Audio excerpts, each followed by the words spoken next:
윤석열 전 대통령 관련 이야기 잠깐 해보겠습니다. 계엄 1년이었죠, 어제가. 근데 입장문이 나왔습니다. 내용 한번 보겠습니다. 좀 추려봤는데요. 핵심은 비상계엄은 자유헌정 질서를 붕괴시키려는 체제 전복 기도에 맞서서 국민의 자유, 또 주권 이런 것들을 지키기 위한 헌법 수호 책무의 결연한 이행이었다. 그러면서 이제 국민을 짓밟는 이 정권의 레드카드를 꺼내달라라는 메시지를 냈습니다. 이 메시지를 왜 냈을까? 또 이 메시지에서 평가까지 들어보겠습니다. 김 대표님.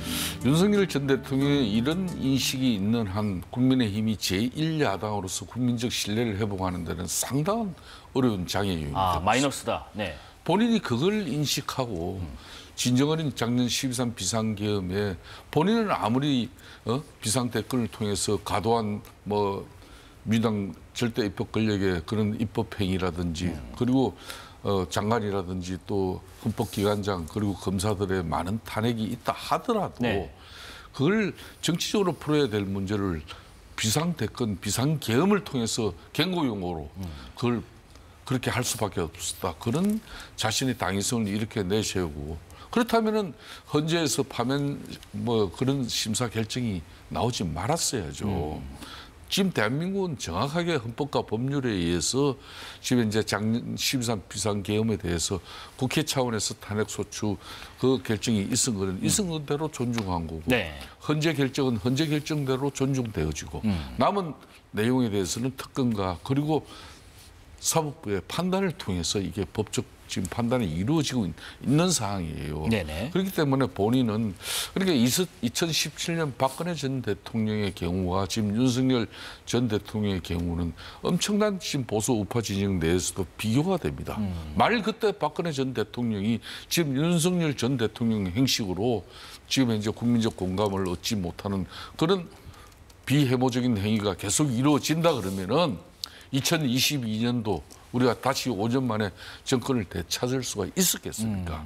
그런 측면에서 저는 윤석열 전 대통령 입장에서도 본인이 대한민국 사법부를 통해 가지고 법원을 재판을 통해 가지고 자신의 정치적 소신에서 비롯한 12.3 비상계엄의 정당성과 당위성을 이야기하더라도 이걸 이제 자신은 그거는 특검 수사라든지 또 재판부의 재판을 받는 그런 자세나 태도를 통해서 국민들에게 자신이 겸손하면서도 또 사과를 하면서도 그렇지만 내가 이런 판단이 있었다. 이런 부분에 대한 법적인 판단을 받도록 해야지. 자신은 지금 현재까지도 비상계엄을 통해서 자유민주주의 헌정 질서를 바로 세우려고 했다. 그럴 수밖에 없었다. 이런다면은 그럼 대한민국 국민 75%가 윤석열 전 대통령의 그런 결정과 판단에 대해서 잘못됐다 그러는 국민들한테 올바른 자세와 태도는 아닌 것이죠. 네. 홍 대표님 어떻게 생각하세요? 김 대표님께서 워낙 말씀 많이 해주셨기 때문에 저는 정말 참담함을 넘어서 분노를 느껴요. 화가 나셨어요? 이 발언에 대해서는. 그러니까 유인태 의원님은 오늘 어떤 방송에서 유인태 전 의원님은 요즘 술도 안 먹을 텐데 술 취한 것처럼 얘기했다 이렇게 얘기를 하시더라고요. 네. 아주 극단적으로 이제 약간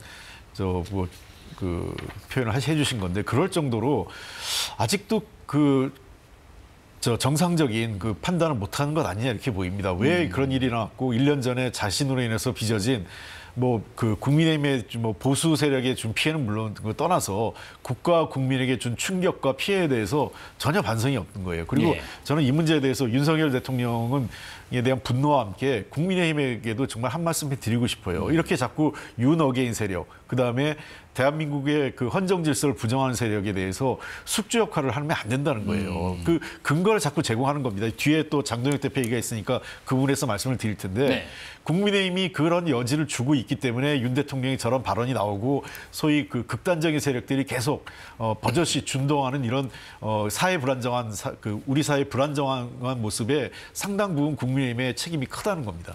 국민의힘도 이제 의견을 냈는데 이 의견들이 많이 갈렸습니다. 일단 당대표 따로, 원내대표 따로, 또 의원들 몇 명씩 모여서 또 따로, 한동훈 전 대표는 한동훈 전 대표 따로. 만약에 김 대표님이 현직에 계셨고 만약에 당대표나 원내대표였다면 이 메시지가 분산되는 것들 이거 어떻게 정리를 하셨을 것 같으세요? 저는 그러니까 이제 국민의힘이 보수 정당으로서 오랜 이제 맥락을 이어온 것은 당연히 다양성이 있기 때문에 그렇긴 하죠. 때로는 그러니까 좀 상당한 이제 오른쪽에 보수 색채가 아주 짙으신 분들이 또 목소리가 컸던 경우도 있지만은 과거에 보면은 또 뭐 학생운동이라든지 인권운동, 민주화운동을 통해 가지고 그런 시민사회운동과 함께 그 단련되신 분들이 와서 당을 배나 핵심시키면서 그 분위기가 주도됐던 적도 있고 심지어 YS 김영삼 전 대통령 같이도 합당을 통해서 네네네. 그런 변화도 가졌고 이런 다양성이 살아있었기 때문에 지금까지 50년 넘는 집권 세력으로서 대한민국을 이만큼 발전시킨 그런 자부심도 가지고 있거든요. 그러니까 지금 2017년 박근혜 대통령 탄핵 당시에도 당내에는 당을 그러니까 변화 쇄신시키고자 하는 그런 계획적인 입장이 끊임없이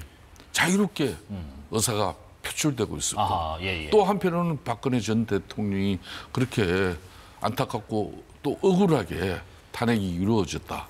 또 그분들의 목소리도 자연스럽게 나오는 게 있었습니다. 그런 가운데 서로 늘 깊은 밤늦은 시간 토론 토의를 통해서 흔히 말하는 당론이라는 게 또 정해지고 또 당을 변화시키는데 마음에 안 들지만은 그거는 또 같이 동참해주고 그렇게 해서 다시 2022년도에 우리가 정권을 찾아왔거든요. 네.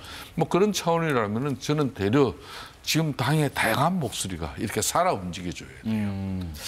홍 대표님께서는 이 메시지가 분산되는 이 내용들 다양성이라고 말씀하셨습니다만은 혹시 뭐 이제 선거를 또 앞두고 있다 보니까 제각각의 목소리가 수면 위로 나오는 것인가 싶기도 하고 어떻게 생각하세요?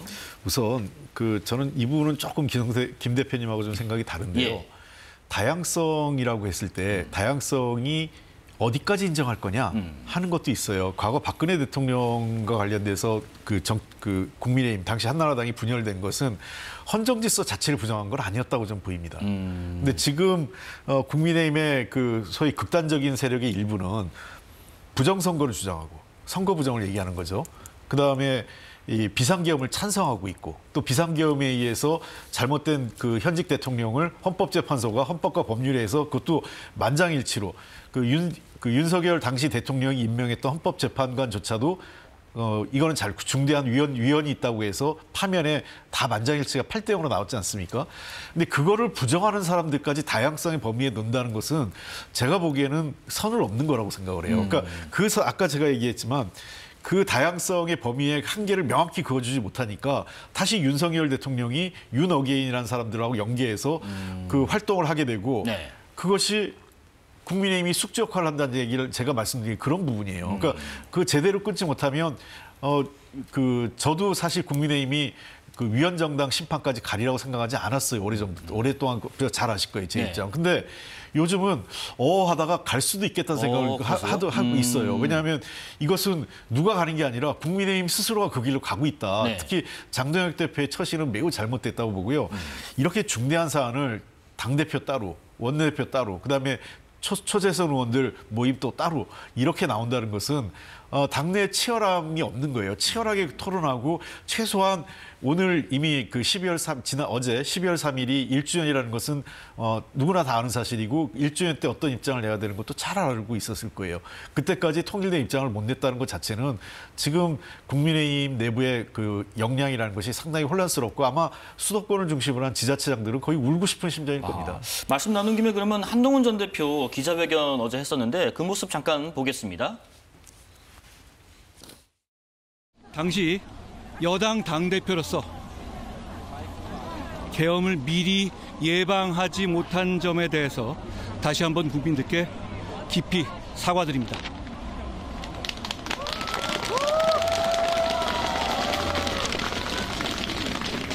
그날 밤 우리 국민의힘의 공식적인 결단과 행동은 우리가 배출한 대통령이 한 비상계엄일지라도 앞장서서 막고 단호하게 국민의 편에 서겠다는 것이었음을 기억해 주시기 바랍니다. 기억합니다. 계엄 관련은 아니지만 최근에 어쨌든 당원 게시판 관련해서 시작됐는데 한 말씀. 미래로 가야 될 대단히 중요한 시기입니다.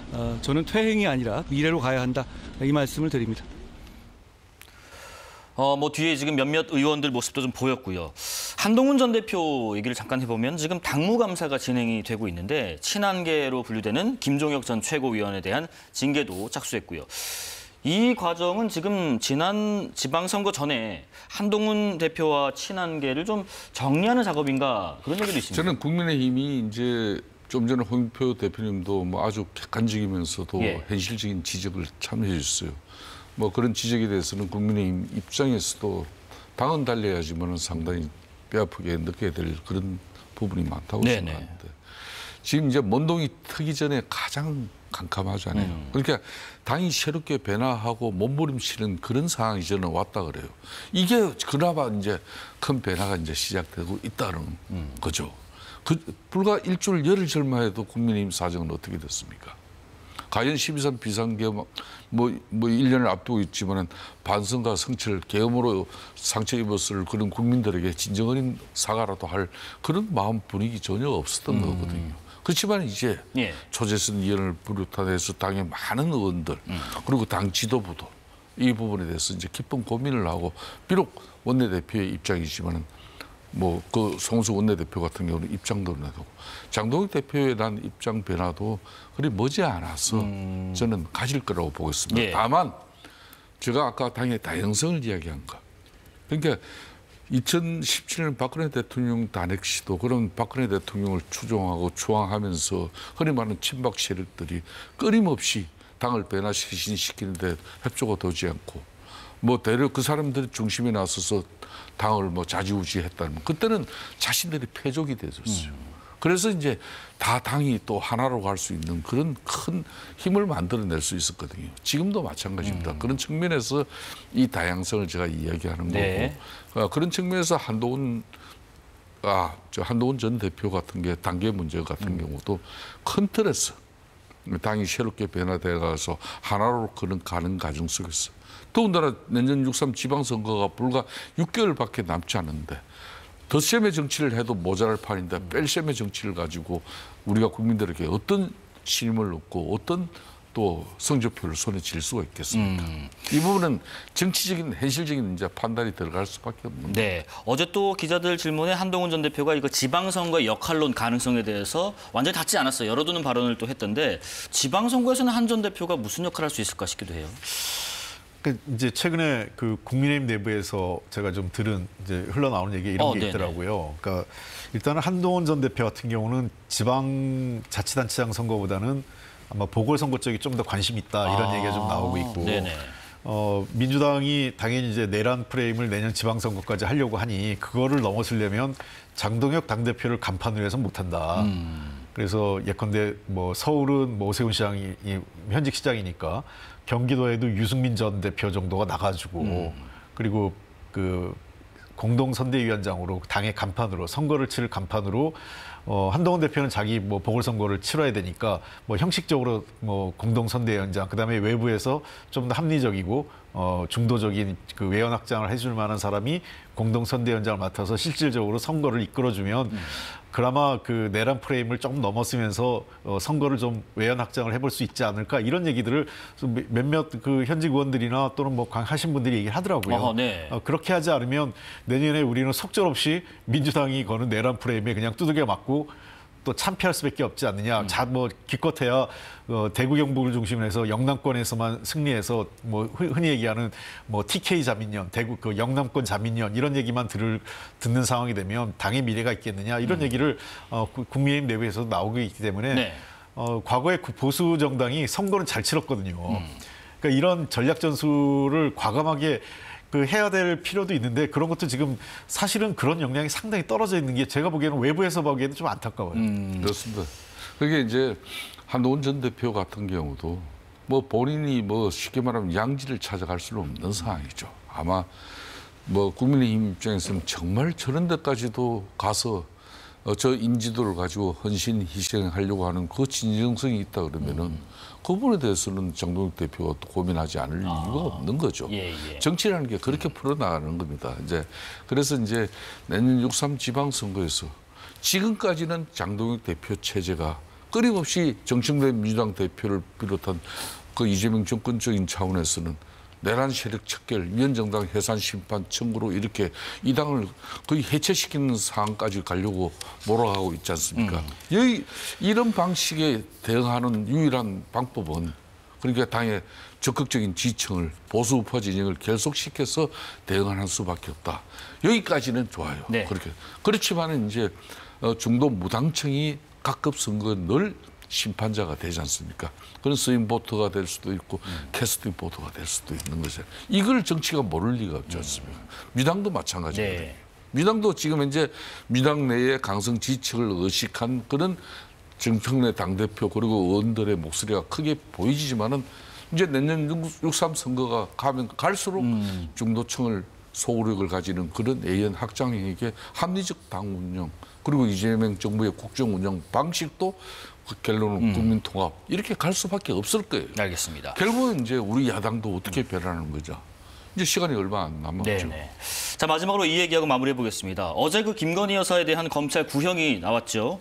특검은 주가 조작, 정치자금법, 알선수재 세 가지 혐의에 대해서 징역 15년, 벌금 20억 원을 구형했습니다.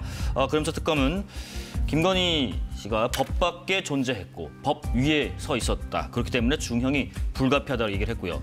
최후 진술에서 김건희 여사는 억울한 점이 많지만 역할과 자격에 비해서 잘못한 게 많은 것 같다. 특검이 말하는 부분 다툴 여지가 있는 것 같고 어쨌든 국민들께 심려끼쳐 죄송하다. 두 분 코멘트 듣고 마무리하겠습니다. 홍 대표님 먼저 들어볼까요? 예, 통상 VIP라고 우리가 대통령을 약간 속칭해서 예.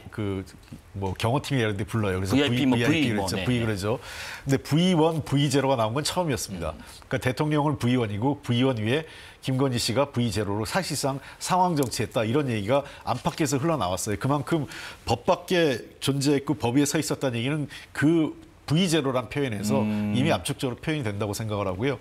김건희 씨는 자기가 저지른 범죄나 또 정치적 책임이 상당히 무겁다고 생각합니다. 많은 분들이 그런 얘기를 해요, 요즘은요. 윤석열 전 대통령이 왜 계엄을 했을까? 김건희 씨의 사법적인 문제 때문에 한 거 아니냐는 얘기가 솔솔 나올 정도예요. 그럴 정도로 이 대한민국 정치나 그 불행한 일에 굉장히 중심에 서 있습니다. 저는 이번에 구형도 상당히 중형으로 나왔는데요.